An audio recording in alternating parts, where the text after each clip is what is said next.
G'day guys, welcome to me lab, and to this our fifth installment in the Super Bogan Brothers platformer tutorial series for Godot 4. In this particular lesson, what we're going to do is make it so our player can actually die when it comes into contact with our enemy, but not just die. We also want our player to die in the same way that we see in Super Mario Brothers, where it changes to the death animation and it sort of bounces up and drops down below the screen. So we're going to try and make our death animation and all of that look just the same as Mario, but using our Bogan sprite. So we've got to make a few changes to our enemy as well as a few changes to our player, and in about 10 minutes or so you will have a player that can die in that same Super Mario Brothers style.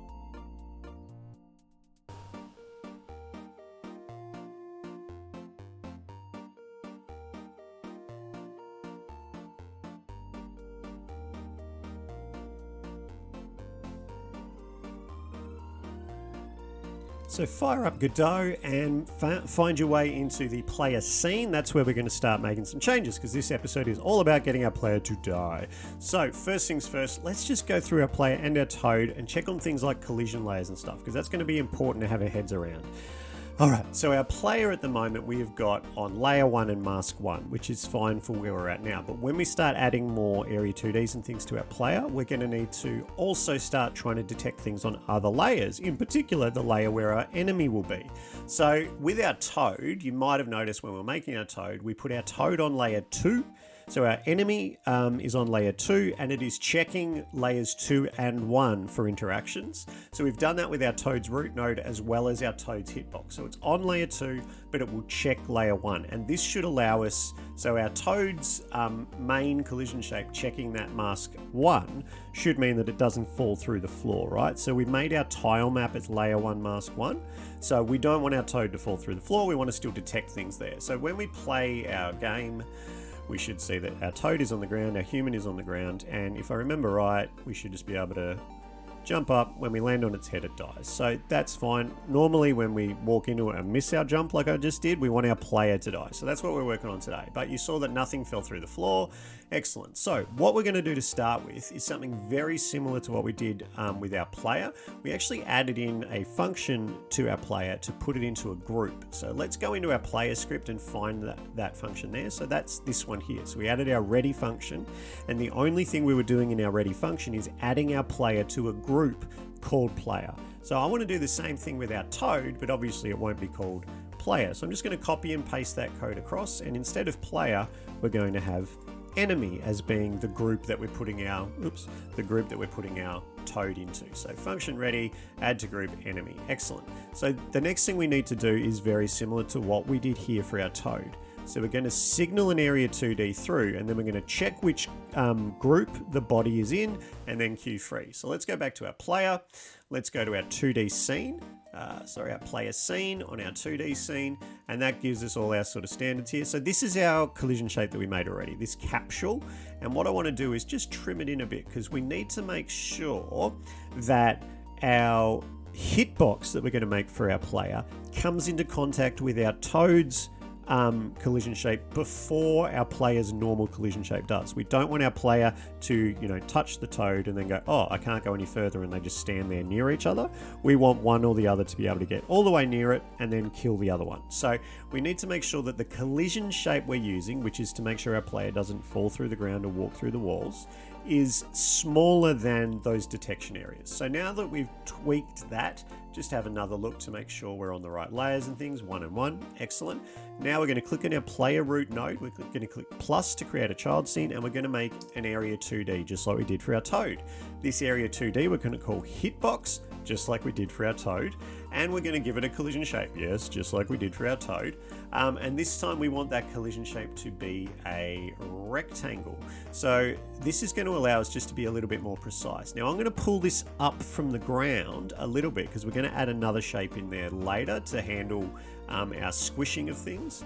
So just making sure that our hitbox that we can get hit by extends itself out further than the capsule that we've already made. So that's that one done. Now let's click back on hitbox and let's have a look at our collision shape. So at the moment, layer 1 mask 1, well, we want to add mask 2 to this one so that it can come into contact with the toad on layer 2, right? So our mask for our player needs to be 2 so that it can detect things on layer 2, like our toad. So layer 1 still, because that's where our player is, but our mask, we're going to check layer 2 as well. So let's see if that, oh, there's no point seeing if it works because we haven't finished the code yet, have we? So let's go back into our script. Here's our player script. So we need to signal that hitbox through to our script like we did with the toad, right? So hitbox is selected, come across to nodes, on body entered, double click that, signal it to our player. So let's go and just steal our code from our toad so we don't write it again. So we click on toad, we come down to that last function that we made. We're going to copy that code, go back to our player, and we're going to replace where it says pass. If I can actually highlight things, there we go. We're going to replace where it says pass, but we need to make sure that instead of it saying is in group player, it says is in group enemy, the new group that we made for our enemy. We're going to save that. The signal looks like it's working. It should mean now that if our enemy comes into contact with that new area 2D we made, our player will queue free. So let's see if we've got that right. Let's save, hit play. All right, all the normal functions work. Everyone's still on the ground. And when our toad contacted our player, the player queued free. It left the scene. That then meant that our camera 2D was no longer in the scene as well, because that was a child node. So it just zoomed out to show us the whole thing. And you've also got our toad just walking his way into the wall there. We're going to fix that eventually so it turns around and comes back again, but that probably won't be in this episode. All right, so that all worked, but it worked in a really ordinary way. So let's close that down. We've got a few new things we want to do just to improve on. So what is the next thing I want to do? Well, we don't really want our player to queue free, because that just means we deleted from the scene and then the scene kind of just continues on without us there, which is pretty boring for a game. So instead of using queue free, we can actually reload the entire scene. And the way we're going to do that is we're going to replace where it says queue free with this line of code here: get tree, open bracket, close bracket, dot reload current scene. So we're saying that if a body in the group enemy comes into this hitbox, we want to reload our scene. So if we save that now and have a go, we'll see that that should work, and we can basically run infinitely into our toad, right? Because it just keeps reloading. So we can see now that we're getting closer to what would happen in a game, but this is still a bit dodge, right? So wait for our toad, and we'll make sure we can still kill our toad. Not particularly. So this is something we need to work on, right? Now, because we've made that change, our player can actually find it difficult to kill our toad. So before we add in any animations for our death, I want to handle some of that killing stuff. So let's go back and click on our player. Let's click on plus. Let's add another area 2D. This one we're going to call feet, which is a super creative name, I know. And then we're going to click to add a collision shape, of course. Let's get to our 2D scene so we can see what we're doing. And then we want our inspector window, we want our shape, and we want a new rectangle, which is my favorite thing to do, it seems. So we want our feet to detect the ground before our actual normal collision shape. I'm just going to move that a tiny bit up before our normal collision shape. So this is our feet box just down the bottom here. I might just make it wider just so we can really see what I'm trying to do. And it should mean that as long as we're descending, the only thing that will happen is our feet will come into contact with it. So feet, collision shape, beautiful. So let's save that again. Now we need to tinker with our area 2D though, right? So remember, when we make our area 2D, we need to also set its collision shape, its collision layers and things like that. Otherwise it might connect with different things. So we go to our collision. We want to still have a look for mask number 2 with that one. We don't actually really need this feet to be on a layer as far as I'm aware. So let's have a look now. That should mean that it doesn't get in the way of the other one. But we should be able to, yeah. So I think what's happening now is we're both dying at the same time. But that's still okay. That's still a win as far as I'm concerned. So back into our script, we now know that we can actually grab this scene. So we've got our feet set up, we've got our collision shape that signals through. Let's have a look at our toad and see if there's anything we're doing there that we can do a bit differently to stop our player dying. Let's maybe make this a bit more extreme just so we can really see what's going on, and hopefully we'll see that our player doesn't die. Yeah, it's just a timing thing, I think. So we're going to have to fix that in the code. All right, let's leave that be. we can leave that there. It doesn't matter. We can fix it later. So the code, as I said. So we're back in here. We're back in our Toad. That's boring. Let's get into our player script. So how are we going to use, just with our script, make it so that when our player comes into contact with the top of our Toad, the Toad dies before the player does, so that the player can't also die, if that makes sense. And we're going to need some variables to help us do that. And the other thing I said we're going to do today is make it so that when we die like Mario. So it changes to that other sprite and it bounces up and down. So we're going to get all that done still, but we really need to try and tweak a few things first. So what I want to do next is, let me think. Let's add in a variable to our player, and we might also add a variable to our Toad. So let's do our Toad one first. So this is how we're going to hopefully handle our player and Toad dying at the same time. So I want a new variable. So we're going to come up to where we've got our variables. So we're going to create a new one. Var, what's this one going to be? Is alive equals true. Makes sense. We want our Toad to be alive at the start. We've got it in that group. So let's come down to here. So on hitbox body entered body, if body is in group player, let's make it now. So is alive equals false. So we're changing it so that our Toad is now dead as soon as that happens. As soon as the player body comes into contact, we change this is alive variable to false, and we queue free. So how is that going to help us? Well, we need to make sure that we do everything in the right process, in the right order. So let's go into our player now. Go to our player script. How do we make use of that particular thing that we just made? So if we come down to our hitbox body entered, here it is here. So function on hitbox. So if body is in group enemy, we're going to add in an extra little bit here. Okay, so let's go before the little colon. So and body dot is alive. So what this does is this says, does the body that entered, it has a variable called is alive.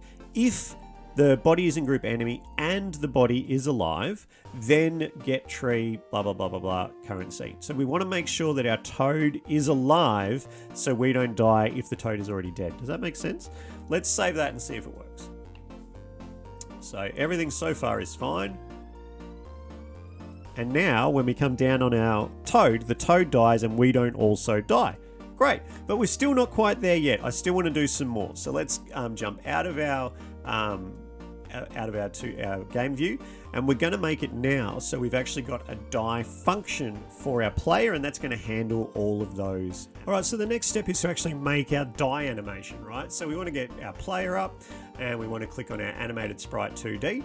And so far we made idle, jump and run, and we just make it so it flips around depending on which way we're facing. Well, we need a new animation and we're going to call it die. So we click on the little green plus with the document, click on the new animation title and rename it to die. And then we come across to our little grid, we click on that, we find our Bazza the Bogan. Baz has only got 1 vertical and I think it was 7 horizontal, yep. And there's our die animation. It's just the one image. There it is there. So that's now been made, fantastic. Now it's time to start playing around with our code a little bit more. So at the moment, function, update, animation, direction, blah, blah, blah.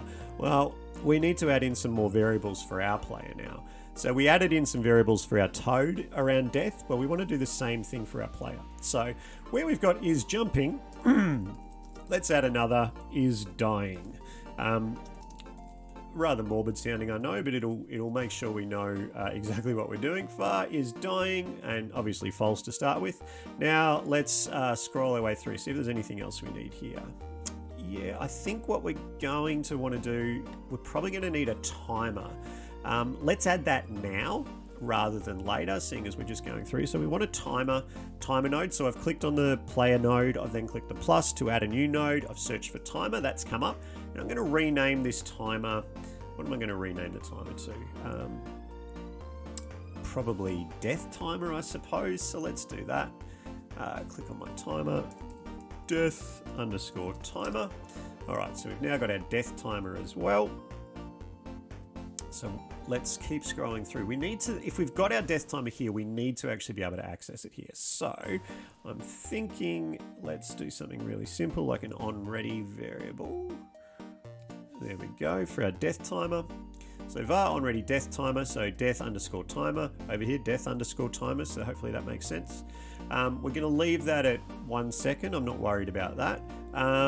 Let's keep scrolling through. So on our ready function, we're now going to need to do something with that death timer. So instead of just having add to group player, let's also add in our connection to our death timer. So death timer.connect timeout. Callable self on death timer timeout. So what we're doing here is, it's something we could probably do with nodes and signals and things, but we'll just do it with code here. So we want to make sure that when our death timer times out, we can call that. So death timer connect, blah, blah, blah, blah, blah. All right, keep it on moving. Function, physics process, if not is on floor. All right, we're going to need to add something in at the start here.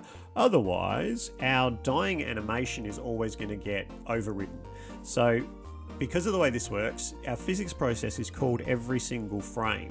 So if we're trying to have a die animation down the bottom here, it's going to get immediately overridden by these other animations that are just a part of our physics process and stuff, because we call that update animation and all that. So we need to make a slight change. So before anything else happens in our physics process, we're going to check to see if our player is dying.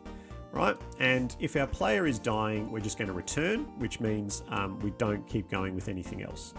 Let's keep scrolling through. I do have this on 2 screens to make sure I don't leave anything out. If is not in floor, that looks good. Input up, jumping, true, that's all good. All right, here's where it gets a little bit different, I think. So directions, that's all fine. Update animation, movement select. So in our update animation function, this is where we need to do some more changes. So we need to have a very similar thing in here to what we just put in the other one. So if is dying, return, right? So we've got that now at our physics process as well as our update animation function. So if is dying, return. The rest of that should all be fine. Jump, run, idle. I'm happy with that.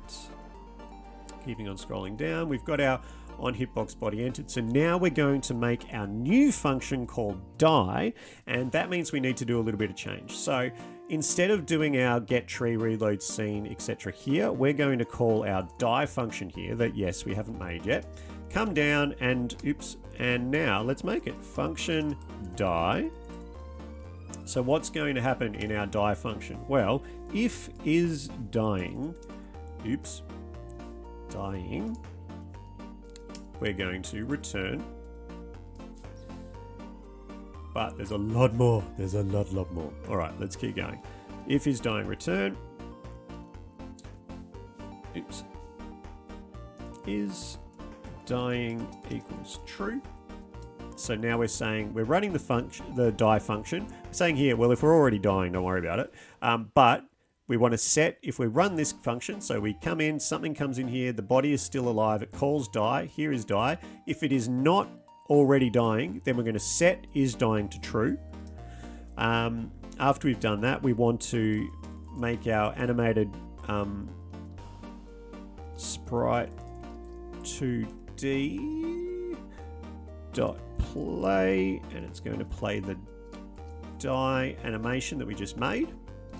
North. So now where are we? Line 68. Okay, so now we're going to do a couple more things.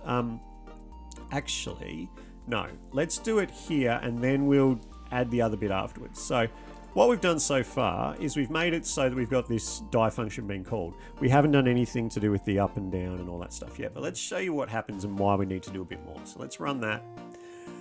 And when we come across, our total connect with us, it'll change to that, that sprite.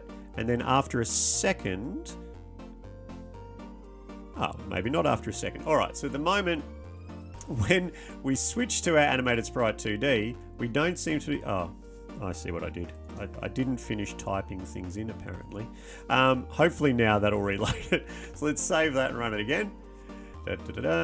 Yeah, so now when we run into it, it reloads, but what doesn't happen? We don't see the animation because it reloads too quickly. Okay, so let's keep on working. So we're fine where we are here. We just want our player to show that animation to go up and down. So it all works. We just want it to work even better. So that's our next step, is just to work on what is going to be a whole new function called move player up and down, which we're going to call here instead of our reload screen. So let's do that then. where was I? Here.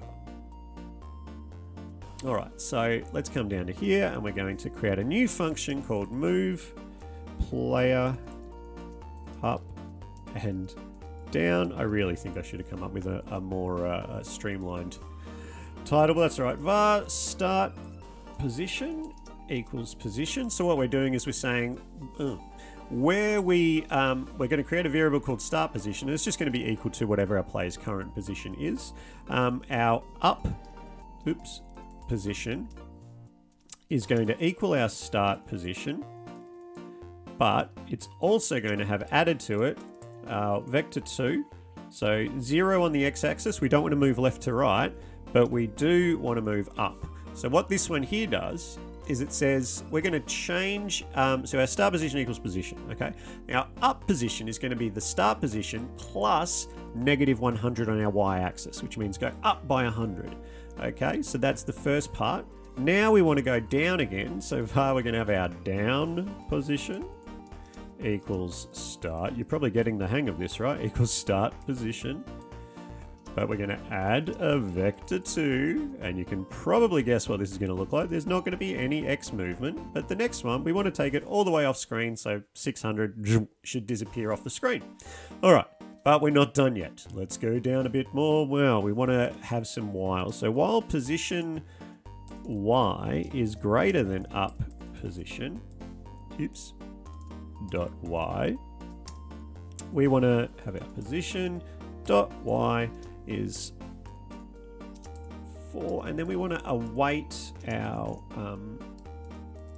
get tree dot create timer 0.01 dot timeout. There we go. Timeout. Timeout. So while, let's have a look. Something's gone wrong there. While position Y. Oh, I think I've just gone well off the rails.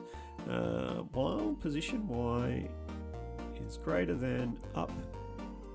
That's it. Up position dot Y. Position Y is 4 less than or equal to 4. Await get tree timeout. All right, that's better. Now we still need to add another function here. Actually, that's going to be our death timer timeout. We should be able to do this fine. Function on death timer timeout.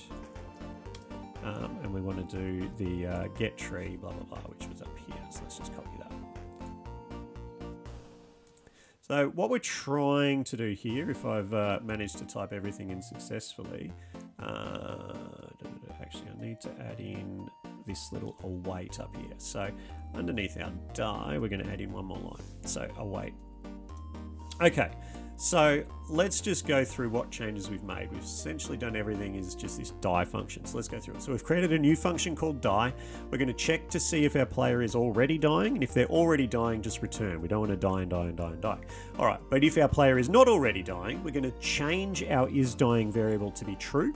We're then going to play our die animation. But before we reload, we want to run this move player up and down function. And in our move player up and down function, we're also using this timer. So hopefully that makes sense. Let's save it and see if it actually all works. So run our game. Hopefully when we run into our toad, we will die. Our animation play will go up and down.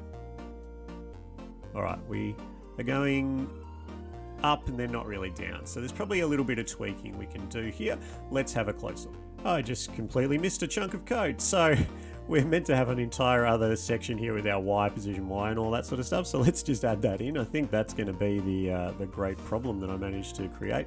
So we've got our while position Y, blah, blah, blah, where we've got